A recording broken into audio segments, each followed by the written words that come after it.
नमस्कार दोस्तों आज हम बात करेंगे कि भगवान के सामने रोने से क्या होता है।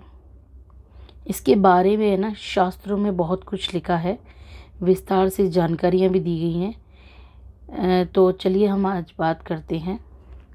तो दोस्तों, भगवान के सामने वही व्यक्ति रोता है जिसको भगवान पर पूर्ण विश्वास होता है। उसके साथ अच्छा होता है तब भी वह रोता है।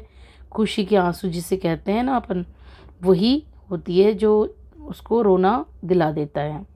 और यदि वह दुखी होता है तो भी वह रोता है। वह हर स्थिति में भगवान को याद करता है। वह व्यक्ति जानता है कि भगवान देर कर सकते हैं पर एक दिन जरूर उसकी इच्छा को पूरी करेंगे। जो व्यक्ति भगवान के सामने रोता है उसका भाग्य बदल जाता है। उस पर भगवान की कृपा होने लग जाती है और उस व्यक्ति के साथ चाहे कुछ भी अच्छा ना हो तो भी उस पर भगवान का पूर्ण विश्वास होता है कि भगवान ही उसकी सहायता करेंगे। वह हर दुख में भगवान को याद भी करता है और सुख में भी भगवान को नहीं भूलता।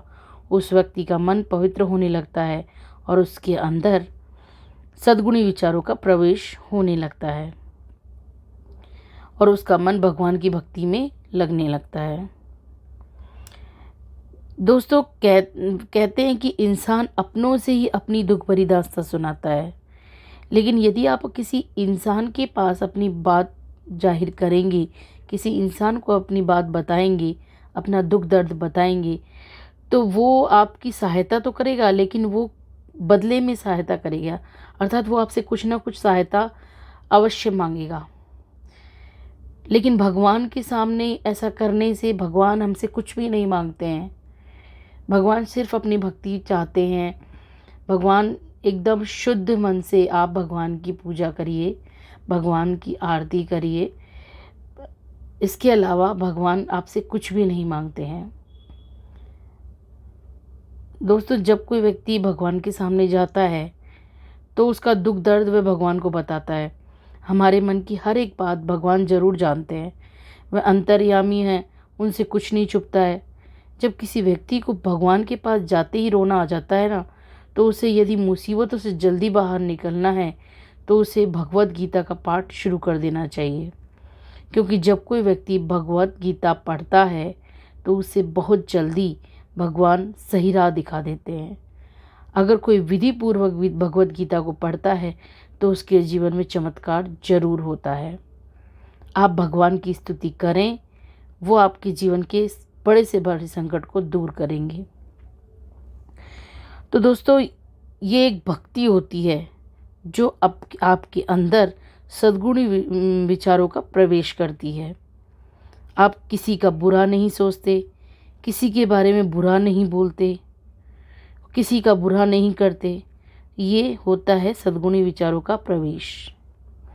आपने अक्सर देखा होगा दोस्तों कि जब हम भगवान के सामने दीपक जलाते हैं तो बत्ती की लौ में कोई ना कोई आकृति बनती हमें दिखाई देती है।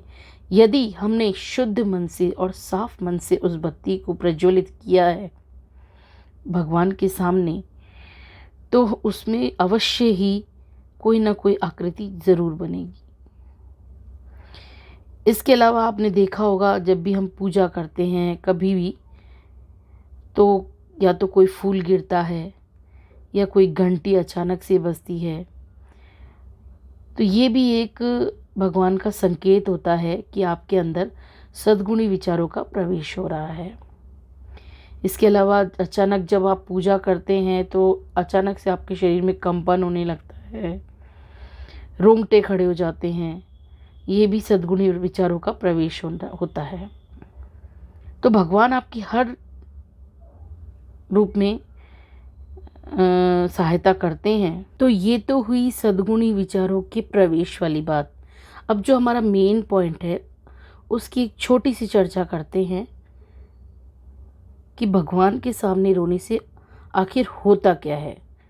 तो दोस्तों, भगवान के सामने रोने से हमारे जो मन का भार है वो दूर हो जाता है, हट जाता है और सारी परेशानियां दूर होने लगती हैं।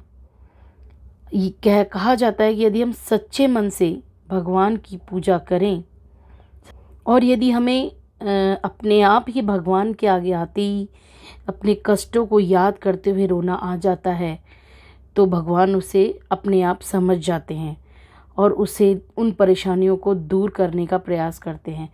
भगवान अपनी पूरी कोशिश लगाते हैं कि हमारी परेशानी दूर हो जाए। और दोस्तों, आप देखिए, आपके जीवन में परिवर्तन होने लगेगा, सारी परेशानियां दूर होने लगेगी। इसीलिए कहा जाता है कि भगवान हमारी सुनता है। भगवान हर जगह व्याप्त है और वो हर बात समझता है। इसलिए दोस्तों, भगवान के सामने हमें रोना आता है। धन्यवाद।